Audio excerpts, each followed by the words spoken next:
This is Thorin for On Gamers, and this is another episode of my series Thorin Theories, where it's a statistical investigation of a team, and I look at the stats that my team's put together and they've ordered them for me, and I try and make sense of them. I try and weave a story, a narrative between them to figure out what we know about the team. Does this suggest something new? Does it confirm something we knew before? Today's team, Team Solo Mid, TSM, your favorite team and mine. I often call them the Dallas Cowboys of League of Legends because they are America's team. You know, this is the team that has the most fans for sure. Let's have a little brief introduction of who is TSM for anyone who's not familiar. Part of the reason why they're America's team is because their period where they had the most success initially was in Season 2. So around 2012, and that's when a lot of people got interested in League of Legends as an esports game. That's when the tournaments really picked up, and this was the era for TSM. Once they made that lineup change where they took out the Rain Man and they put Dyrus in, that 5-man lineup they had for that whole year just went gangbusters. They won all these LAN events. I think they won something like 6 LANs. They placed top 2 at something ridiculous like 9 LANs over the course of the year. No, rather they were the highest placing North American team at something like 9 LANs over that year. So incredible performance. And actually, because of the format of LCS, where on one hand, yes, Cloud9 have those 2 incredibly dominant seasons of like performance, and they won both of them, which is incredible, because they only won 2 tournaments technically, and they finished second at this last one. If you weigh it up, you probably still have to say TSM's the greatest team ever in North American history, because they won all those tournaments in 2012, and then you add in that they've made the final of every single LCS split, all 4 of them, and that they've also won 2 of those LCS splits. So add that together combined. Admittedly, it's not the team that's in the server now, but as a historical team, I think they're still number 1 in terms of the greatest. They're the most successful, certainly. Now, you think of the players they have. Okay, that classic lineup they had where it was Dyrus, it was the odd one, it was Reginald mid, and then your bot lane was Chaos and Xpecial. Now, of this 5-man lineup, only one name remains as Dyrus, the top player. The guy who, when they brought him in, that was kind of the catalyst for the successful period afterwards. He remains still a very good player, but then if we keep going down the map like that, suddenly we've got all these foreign players here. So we've got Amazing as their jungler now, this guy who used to play for Copenhagen Wolves in Europe. We've got Bjergsen, of course, the MVP, the guy who's the shot caller and the star mid laner. This guy was kind of thought of as the next chosen one in Europe as the mid laner to join that Alexic, Xpeke, Froggen kind of elite mid laner group. Now he plays in NA, he's for sure the MVP, I think, of this last playoff run. Then you go to the bot lane now. Okay, they've got WildTurtle, who was the guy who came in after Dyrus. When Chaos was moved, WildTurtle came in and he kind of rose up as a star in that year, 2013. Maybe hasn't been as good this year. Still considered potentially one of the best AD carries in North America. And then the support player, the most recent addition of all. He was added only something like 2 weeks before the playoffs. Maybe even a week. I think it was 2 weeks. Lustboy. Formerly OGN and MLG champion, IEM champion, WCG champion, playing with CJ and his Blaze and the other Blaze organizations, Azubu Blaze, Mig Blaze, back when he was in Korea. Now he plays in America in NA. This is the team we think of now. This is the team that had this upsurge during the split, and they managed to make a great run through the playoffs, just narrowly edging people, and they won their title. So at the end, they were the ones sat atop the podium. Now let's look at some of the stats and kind of what we'll do initially is use some like broader stats to tell the story of some of the TSM form. First of all, just as an organization, they've competed in all of the World Championships of League of Legends. I know the Season 1 is like, it's questionable as to whether it's a World Championship because a lot of countries weren't involved. China wasn't involved, Korea wasn't involved. But okay, it was the Season 1 Championship. So all 4 of the season championships TSM's qualified for and competed in. They beat Dignitas, LMQ and C9 in the playoffs. They won overall 9 games and they lost 5. You remember against Dignitas, they went 3-1, and then the other 2 series they won narrowly 3-2 against LMQ in the semis and then C9 in the final. Crucially, the C9 one, they'd never won a game against them in the playoffs, and they played them in the last 2 finals, and now they beat them with this slightly different lineup, obviously 2 different players. In all 3 of their series in the playoff, an interesting piece of trivia here, they actually lost the first game. So they were trailing 0-1 after the first 3 series. Now, what's interesting about this, obviously, because it leads into the next stat, is that if these series had all been best of 3 series, then actually they would have lost them all. because they were down 2-1 against LMQ, not the Dignitas one actually, obviously, because they only lost one game there, but the LMQ series, the semi-final, and the C9 final, they would have lost these 2-1. Now, I will add in as a caveat that whenever people put a stat like that and they mention it, so another famous one is people always say that KTB would have won OGN over SK Telecom because they were 2-0 up and then SK Telecom came back to win 3-2. That's not entirely true. I understand the merit of what they're saying there, but actually the reason why that's not true is one of the great features of best of 5 is actually that in best of 5s, the way you plan for it allows you to have a lot more experimentation in the middle part. For example, in say games 2, 3, and 4 potentially. So say you lose game 1 and some strategy beats you. If you're not convinced that strategy actually beat you and you just misplayed something, in a best of 5 you can actually afford to say, okay, let them do it again. Well, this time I think we can beat it. In a best of 3, you can't take that risk. You actually have to think in that scenario, okay, now we have to adapt instantly. With that said, I think the fact that they were able to come back in these best of 5s twice, and even after losing the first game in the first round against Dignitas, I think it does show that they were able to adapt and improve as the series went on. Now, what's key about that is, that's actually a good strength to have in a playoff team. In a team that's going to go far in tournaments, you need to have that strength, because the idea there is, it doesn't matter if you can lose one-off games. Like, if you're going to lose the first game each time like they do here, maybe in a group stage format it wouldn't be that good, like in the split. But if you're playing in a series, the key thing there is like you actually have some sort of strategical now, some kind of like sense for the game where you're not just playing it and winning, you're actually playing by thinking about what your enemy did before and adapting to some degree so that things that you couldn't get to work before, you fix them or you do something different that works. And crucially, what he's doing that's beating you, you've kind of figured it out and you've gotten a grasp on what you can do to change that and maneuver it. And that's if you win once from behind like that, okay, fair enough. I think the fact that you win 3 times coming from behind shows that there was some kind of tactical adaptation there. Whether it was the coaches between the games, I think that's a key point in League that gets overlooked. Is like coaches changes between games are sometimes more significant than changes in a game itself, where you come back or whatever. What makes TSM unique? Okay, in the regular season compared to the playoffs, because in the regular season they had times where they weren't that strong. They had a bad record against the top teams. They had a strong KDA throughout the regular season and the playoffs. They were first in both the regular season and the playoffs at the end in KDA. They had a low amount of deaths. This is pretty crucial. They had the lowest deaths per minute in the entire regular season, and they were tied for lowest deaths per minute with C9 in the final. Now, what's actually significant that, if you think about it, C9 didn't have to play in the first round. C9 got to the semi-finals automatically, and in the semi-finals they rolled over Curse 3-0, then they went to the final. So actually to have the same to be tied for deaths per minute in terms of lowest deaths per minute with C9, it actually shows that you weren't getting killed a lot in the playoffs on your side, even though you were having a lot of games you were losing. They prefer the team fight style over the split push style. Now you could say on one level, obviously Bjergsen's had to adapt to being the shot caller over the split, and they tried changing it around, and crucially he has had times like you saw against Dignitas where he's floundered a bit and he didn't necessarily know how to close the game out when he was doing the shot calling and they were in a favourable position. So it makes sense that you go for the team fight style, because that's more like you pick a fight, try to engage onto it and just win by outskilling the opponent. That makes sense with the team that they had. Great for kills, not dying very often, strong players. This is a good style. Whereas the split push style, that's more like a team where it'll sound funny now, but you'd think of like what Monte Cristo wanted the CLG team to be. Well, the idea is when you see that you're facing a team like a Dignitas or an LMQ, and you see that they're set up for a strong team fight and a strong late game, you don't allow them to play that way. You just stay away, you have someone really, your strongest player, split push away, and then as a result you force them into decisions. And that's the way you're going to toy with them, and you're going to beat them, and you're going to grind them down. It's not really the TSM style. They're actually more in line with the old school team fight, and you win by actually outfighting the opponent.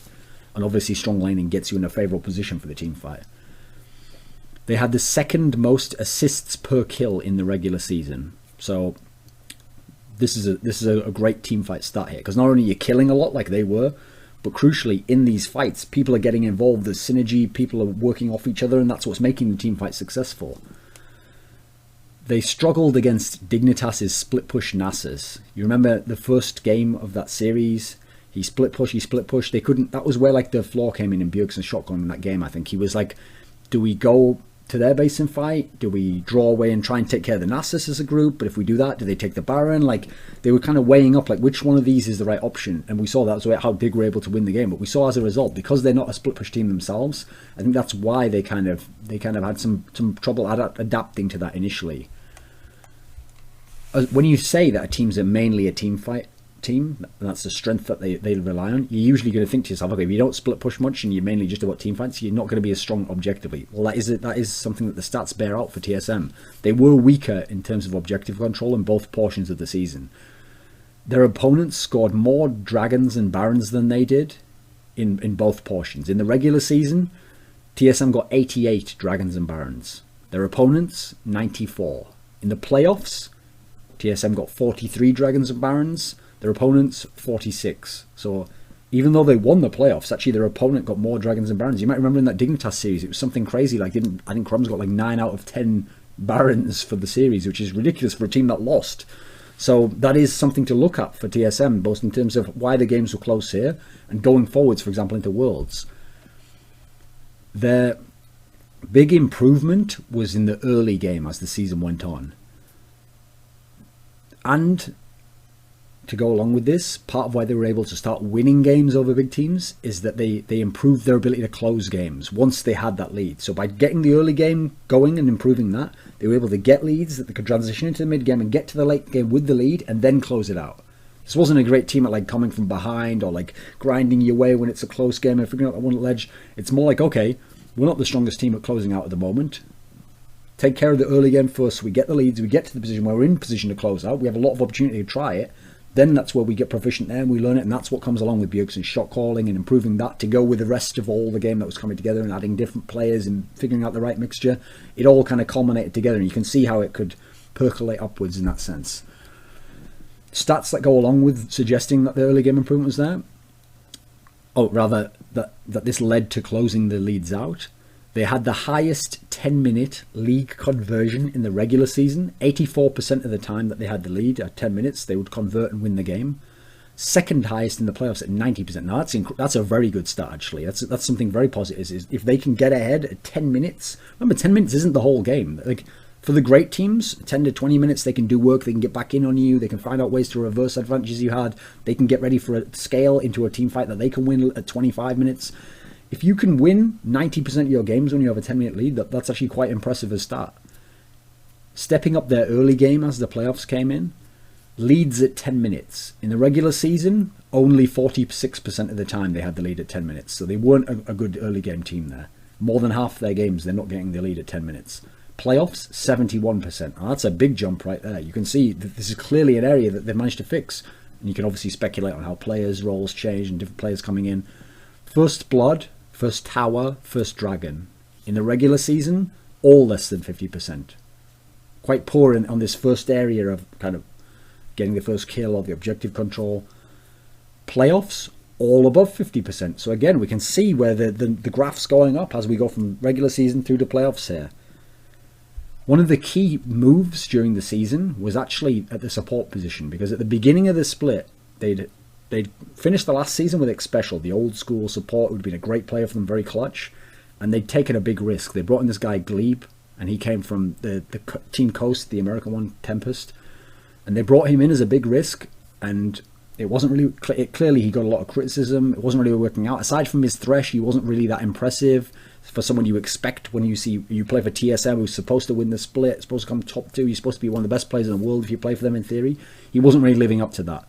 So, at the last minute, they replaced him with Lustboy, this player from Korea. Interestingly, though, if you look at the stats side by side, it might seem like it's a very different story, because Lustboy, they went on to win all those matches, win the title itself. But actually, if you add up the regular season and playoffs on the Lustboy side, and you compare it to the regular games that Gleeb played, with Gleeb, their record was 13-9. With Lustboy, 12-8. So actually, they were only one loss less with Lustboy in 2 less games. So actually not particularly that significant. And in the regular season, it was only 3-3 with Lustboy. So just on wins alone, actually that wasn't so significant at all. Now then, even when they replaced Gleeb, they actually then went 0-3 versus Curse, LMQ and C9 in the regular season, and of course in the playoffs they would then go on and play Curse and play C9 in the actual playoffs itself. So initially going into the playoffs, you didn't necessarily feel that confident, like, wow, Lustboy himself is the changing factor, and now we've got the missing piece and now it's changed. Not necessarily. The stats themselves hadn't quite changed. Like I mentioned before, some of those ones that went up, and crucially just adding that piece, it wasn't certain. Okay, you knew what Lustboy would bring, but you weren't certain how it would impact the game. That's the thing, a player can play well without it impacting the game. Lustboy himself, his numbers went up in the playoffs. Here's the key part. His KDA in the regular season, admittedly only played 6 games, 2.73, so fairly low. His KDA in the playoffs, 7.09, so that's a big jump right there. Kill participation in the regular season, only 71%. Playoffs, 81%. We've jumped up 10 again. Lustboy is known for his supportive style, right? He's known to... If you know the history of Lustboy, I'll give you a bit of a brief insight here if you haven't watched much Korean LoL. He played for most of his career with Captain Jack. And the thing with Captain Jack was, if you could get Captain Jack to a team fight, this guy was dynamite. He was great at team fighting positioning. He had these awesome cleanse mechanics. You just could not get a hold of him in the team fight if he got there with like decent items and hadn't been completely destroyed. That's the key part at the end though, if he hadn't been completely destroyed. In laning phase, for some weird reason, this guy was just terrible. He didn't understand trades. He didn't know when they were going to go in on him. He didn't understand how the ganks were working, and people used to focus in on him. So as a result, Lustboy's whole style was super supportive. His style was literally like, I'm the bodyguard of my AD carry. Like, my job is to keep people off him. It's not Mad Life. He's not creating plays and pulling people in and we're going for kills. It's the other way. I always thought of that. Mad Life, if he has Thresh, okay, he throws the hook out, he throws the land out, he brings you in, he makes a play, puts a box down, you get the kill. Wow, you did everything, Mad Life. Lustboy's style was more like, he uses the flare to keep you off Captain Jack, he puts the box to zone you off, he's putting the lantern to get Captain Jack out. He's using the same abilities, the same utility of Thresh, but he's using it in a different way. Actually, the way that Thresh, I think, was designed to be played, as opposed to the Mad Life style, which has kind of like revolutionized the champion to a degree. Crucially, why it was important that they brought him in with this style is actually that WildTurtle, okay, is known to be a bit of a balls-to-the-wall sort of AD carry, actually. He will be a bit reckless. I mean, we've all seen the famous clip where he just went over the wall into the base a few LCS seasons back and just started going crazy and got killed. He doesn't do it that crazy, but he is someone who's impulsive. He just goes for the fight when he wants to. Now, let's look at how the stats bear this out. Lustboy had the lowest percentage of team deaths for all supports in the playoffs. He had 16% was his, when the average in the whole playoffs was 22%. So this kind of bears out that he was more of a supportive style, and his style was more like peel for the carries. So now let's look at the champions that Lustboy plays. In the regular portion of the split, Lustboy only played 6 games, and he went 2-1 on his Nami, he went 1-0 on Morgana, and then he lost on both Thresh and Alistar. I think the initial thing that jumps off the page here to me is that, okay, it totally makes sense why his Nami would be his best champion here, because with Lustboy, with the style of how he's going to play, so supportive, he's going to want to be someone who has a lot of utility. So Nami, Morgana, and Thresh, those are the ones I'm immediately thinking, I'm expecting to see him play these. I'm expecting these to be best champions. It's a very small data set here, but okay, Nami's his best, Morgana he won on. Thresh he lost on, fair enough, it's only 1 game, so that's not that significant. Go to the playoffs now, and let's see what happened there. Now his Nami really was important here. He won 70% of his games. He played it 10 times out of the 14 games, and he won 7 of them. His Nami, really, I actually think if you were to pinpoint, yes, Bjergsen was the MVP. Bjergsen's play overall is what led to the title, but I think after Bjergsen, the key factor was actually Lustboy's play on Nami. His bubbles were totally on time, tidal wave, engage, disengage. This guy, great healing, obviously, to keep WildTurtle safe. This guy really did some great work on Nami, and I've often made this point. I've said it on Something Insight before, actually. One of the things that, to me, separates a lot of the great Korean supports, and they have some incredible supports, from the Western supports, is that there haven't been that many Western supports that were really good on Nami. Because the key thing about Nami is it's kind of like a glass cannon champion. Like, it's a lot about finesse and using the utility carefully. It's not like a Braum. It's not like one of these champions where you can go a bit more tanky and you can be a bit beefy and you can have that kind of approach, or Leona or something. Instead, this is very much a finesse champion, so as a result, you can get a lot done with it if you're very skilled and you have a very good sense for the game. You can also get deleted very quickly and it's over for you. So I think it's kind of shown that, okay, Lustboy wasn't an elite level Korean support when he left, but he's been very good once he got to the NA region, and I think part of it is going to be his Nami play. He won on Thresh in the one game he played it, but only played it one game. He played Zilly in one game, he didn't win on that, not really that significant. And his Braum was 1-1. This playoffs was really all about his Nami though. If we go to the next player, let's start at the top lane with the longest tenured player, Dyrus. Actually one of my favourite players, because what I always respected about Dyrus, to give a bit of background,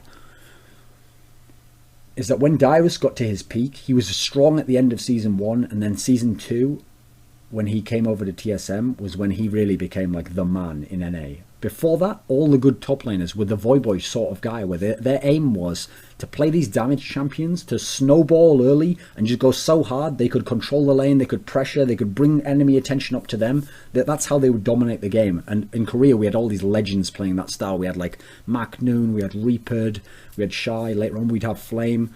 Dyrus instead was one of the first, even though it wasn't that sort of an era, we've seen later on people have to do this, to learn how to play just go even in the lane. If I just go even in the lane, I don't die and I don't go crazy and take big risks trying to snowball, then the rest of the map can control the game. If my mid laner wins, now we win the game because I've just gone even, bot lane's gone even, mid laner wins the game. He also crucially learned from playing this style how to play 1v2. When they're diving you over and over in the snowball type lanes, that's exactly how one of the top laners could get going snowballing. Dyrus learned quite early on, at least within NA, how to survive there, how to make it work. And crucially, Dyrus, as you'll see in the champions later, there's never been a meta he couldn't adapt to. He always has been at the top because no matter what the meta of champions is, he finds the ones that work for him. So okay, let's look at some stats for Dyrus. A strong, consistent laner. Like I say, that's the way he's going to make it. He's going to go even in lane. He's not going to die, and that's going to be his crucial thing. So, in the regular season, he averaged almost 7 CS more at 10 minutes than the enemy top laner, which is the highest in the whole league. So he's doing a brilliant job of farming here. He's just out farming his opponent. In the playoffs, okay, not as high. He averaged almost 5.5 times more CS at 10 minutes. Than the enemy top laner. And crucially, here's another nice stat. He only trailed in CS at 10 minutes to his opposing top laner in 3 of 14 games. So again, his consistency just shone. And so, okay, once we've got Bjergsen the MVP of the playoffs, then Lustboy had this key impact, then I think you really have to then go to Dyrus, because Dyrus was just the rock. He was just there every single time. He wasn't doing some amazing godlike take over the whole game. He had a few plays, as you remember in some of those games, especially Game 5. But crucially, you look at Dyrus and you just go, you know what you get from Dyrus. And by knowing what you get, same as with the principle of the old TSM, same with the new one. By knowing what you get there, it allows you to look at the other lanes and go, right, if you can win the lane here, or you can just not lose, now we're going to win the game, because this is just solid. We're not going to lose this. He's less prone to tilt, and he's more consistent when he's losing. Now, what do I mean by that? Well, I said before, he can play 1v2. He doesn't get frustrated and lose. He knows how to go even. Well, he had the second lowest KDA in the regular season, and he had the highest KDA in the losses in the playoffs. So that's quite interesting. He's not getting snowballed at all. He's not losing big time.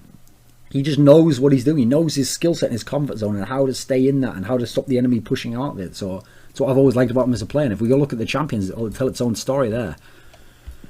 8-1 on Renekton and Aurelia. Now, these champs really aren't similar at all. We know how scary Aurelia can get at the end of the game. We know Renekton's the early lane bully. He can play both kinds. You go down the list, okay, some of these champions, 3 of them, Shyvana, Gragas, and Lulu, he has losing records on, but crucially, he is getting wins on them. It's not like he's going 0-2 or 0-1 on them. He is getting wins on them. He's making them work. In fact, he has these 4 other champions. He played 6 champions total during the regular portion. On 4 of them, he's gotten 8 wins on them. And yeah, he's got 11 losses, but 8 wins to 11 losses. 8 wins on the champions that aren't your main 2. That's not bad, actually. It's showing that he has proficiency. And again, these are a range of champions. There's Shyvana going then to Gragas, over to Lulu, back to a Jax. Like, you've got all kinds of stuff going on here. AP tops. You've got the Gragas, who was dominating for a while. You've got the Jax and Shyvana going over to an Aurelia. Like, this guy can play a lot. He basically can play whatever you need in the team to a degree. Going into the playoffs, how did it change? Suddenly, his Lulu, which had been a losing matchup for him, slightly improves. It becomes a winning matchup. His Dr. Mundo losing matchup, okay. Now he plays Ryze. He wins all his games on Ryze. His Maokai, pretty good. I remember a key game he played on that.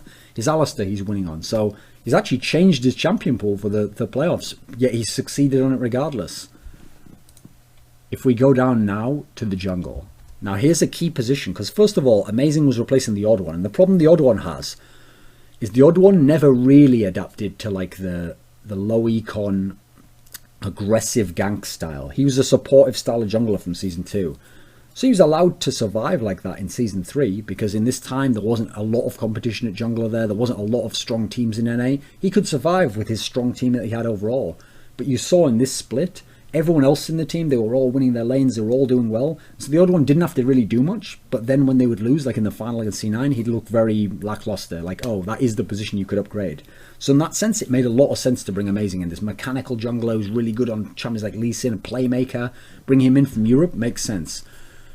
Here's the problem though, when you say someone's a great player on mechanical champions, you're going to think to yourself, right, well if they can play all the mechanical champions, they're the really hard ones, then the champions that in theory don't require mechanics like Eve or something like that, well that should be a shoo-in, right? They can do that as well. That's maybe where you'll see as we go into the champion picks, that's where Amazing had a downside to go with his upside of the mechanical champions. So on Lee Sin and Elise, these two champions he loves, he was able to win 93.75%.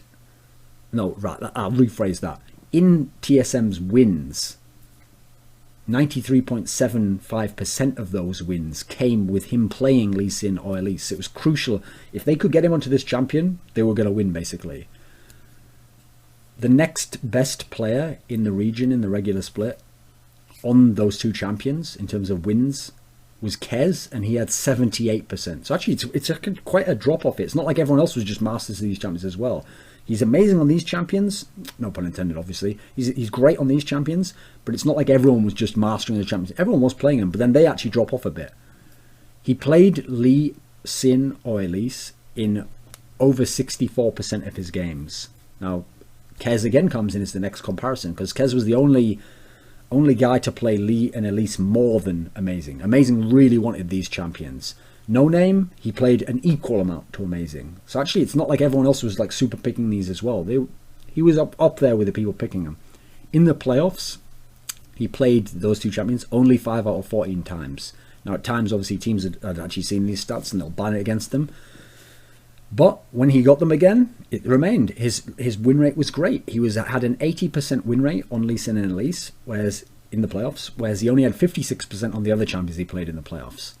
Now, if we actually go and look at the champions themselves, so okay, Lee Sin and Elise, he was 7-2 on Lee Sin, and he was 8-1 on Elise. So those are great stats. The only problem is, then you go to these other champions. So then he has these 5 other champions. Xin Zhao, Volibear, and Evelyn, he each played once, and he lost each time. Rengar and Jarvan the 4th, he played Rengar twice and lost each time, so he hasn't scored a win on anyone except Lee Sin and Elise yet. And then he played Jarvan the 4th, and he got a win on that, but he also lost 4 games. So on the others, he's 1-9 overall, which is a pretty bad stat for his other junglers. So you can immediately see there, there's no two ways to put it. His champion pool was limited. Now then, in the playoffs, we're going to see what happened differently there. Go into the playoffs, and now, yes, he's playing Lee Sin, he's playing Elise, and this is a great win rate on them. But actually, in 9 of his games, he plays Kha'Zix and he plays Nunu. Champions actually he hadn't played in the regular season. And here's the key one, is on Nunu, he managed to go 3-1. That was big, because by adding that third champion, so if they do ban one of the others and they pick the other, you've got a third thing you can go to. I think that was a key factor for Amazing to be able to get them through these best of 5 series. If he'd have been bad on Nunu here, I think he could have been the guy who would have cost them the series. But instead, he was able to do his job and get them wins. Kha'Zix, that was a bit up and down. He was 2-3 on that. I can't really say. I mean, listen, he got wins on it, which is crucial compared to what he was doing in the regular season, where he wasn't getting the wins on those other champions. But he's also losing more games. So I wouldn't say like he mastered that. But I think overall, the Nunu one, you have to give him praise there for adding a champion to the pool. So it expands to 3 now, at least in this data set. The mid laner, the star player. Over in Europe, Bjergsen was known as the assassin player. Along with like Expeke and Nuke Dog, this was the guy where if you gave him Zed, you gave him Fizz, he was going to get nasty. He was going to mess you up. Even though his teams weren't that good, he would go crazy in these games and he would get a lot of kills. In the regular season, he had pretty good stats actually, even when TSM wasn't doing that well. He had the second highest KDA in the regular season, 5.28.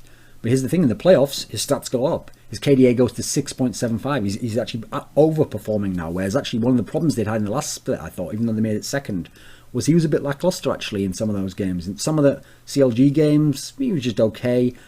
In the final against C9 particularly, felt like he choked a bit or couldn't be as impactful. in this playoffs, actually, his performance, I think, got stronger. He went from 3.4 kills per game in the regular split, which was actually 6th amongst mids, because we had a lot of kill-hungry mids, Zhao, all those guys. That goes up, shoots up to 4.7 kills in the playoffs, which is actually the first. And his average game time roughly equal between the playoffs and the... So we're actually seeing a real rise in it. It's not that he's playing longer games and that's why it's... No, actually playing roughly the same amount of game time. From 75% kill participation in the regular season, which is 3rd overall in the league, he goes up to 81%, which is 1st, and High, who is obviously quite famous for that because of his all-in style and being the shot caller, is only at 78%. Now, it's actually worth contrasting him against High in that sense, because High also is like the mid laner of his team, and he's the shot caller. I think that's actually been part of the battle for Bjergsen. It's not just be a star yourself, not just do the shot calling, but how do you synergize both? How do you shot call so that you make your plays, but they're not just individually impactful, they're going to work with what you want the shot calling, what shot you're calling for the team, what the plan is. That's actually been a struggle. I think you could see him figuring it out. I'm not sure he's got it nailed yet. I think he's still got a bit to go. But we saw him test it and we saw him come through and we saw there were times that it worked, even if sometimes it didn't. The last player of the team, one we haven't talked about yet, WildTurtle, the AD carry. Statistically, he was actually average. Even though he has this high action playstyle, it's not like he's using it to top the score. But like when I talked about some of those LMQ players and the CLG players in their episodes, even if they were getting a lot of kills, their deaths were below enough that you could actually look and say, okay, I can see why the risk's worth it in this sense. I think actually WildTurtle, of everyone on the team, amazing you can criticize in terms of his champion pool when he's not on the right champions, but on the right champions he's really good. WildTurtle's the guy who probably is going to get the most flack, I think, overall. He was the guy who should potentially be top 1 or top 2 in terms of his position, but actually I'm not sure he performed as well overall. I think he was kind of like a weaker spot for them. He had the 2nd highest deaths of AD carries in the regular season, and the 2nd highest deaths, and the highest percentage of deaths, rather, in the playoffs. So actually that got worse in the playoffs for him. In the playoffs, he accounted for over 20% of his team's deaths. Meanwhile, the 2nd highest in that regard was Cutie Pie, who had 16% to WildTurtle's 21%. So actually, that's like a significant stat. Like, I mean, it's not like Cutie Pie had a good playoffs, so this is a pretty bad stat actually for WildTurtle. With that said, he was getting kills. 2nd highest kill participation in both playoffs and regular season. Now he's behind Doublelift both times. Doublelift was leading the way in that sense, but there was a large gap in the playoffs between him at 74%, WildTurtle, and Vasily was down at 66%. So that's a pretty sizable gap overall. We did that area, the performance improved, kill participation in the playoffs. In the lane, when we think of the spring split, WildTurtle was pretty strong in lane actually. He was a strong laner. This time, well, he was playing with X-Special, that's a key point to make. Overall in the season, this time playing with Gleeb, playing X-Special, he averaged 5.7 CS at 10 minutes behind the enemy AD carry in regular season, which is actually the worst of any AD carry in the league. Then, in the playoffs, it goes up. It's got 8.14 CS at 10 minutes. But, again, you know, that's actually a positive. Like, that's one of the areas where you can see a stat that went up. If we go to champions for WildTurtle, in the regular portion of the season, he's got 2 champions that are his best, okay? He's got his Lucian and his Caitlyn. His Caitlyn, 3-0. Okay, that's all good stuff. His Lucian, okay, he has won 5 games. He's lost 3. That's a winning record, but it's not like a stellar one. So if these are your 2 best champions, you can see that actually, yeah, that's actually not that. You haven't got some super sick champion. You've got a good champion pool. Then when you go across the others, it's just a really mixed bag. Like, he hasn't got anything spectacular at the rest. His Cogmore, his Corki, and his Twitch, he's winning just as many as he's losing. Yeah, he's won 1 game on Jinx, but then he's lost 3 of his 4 games on Tristana.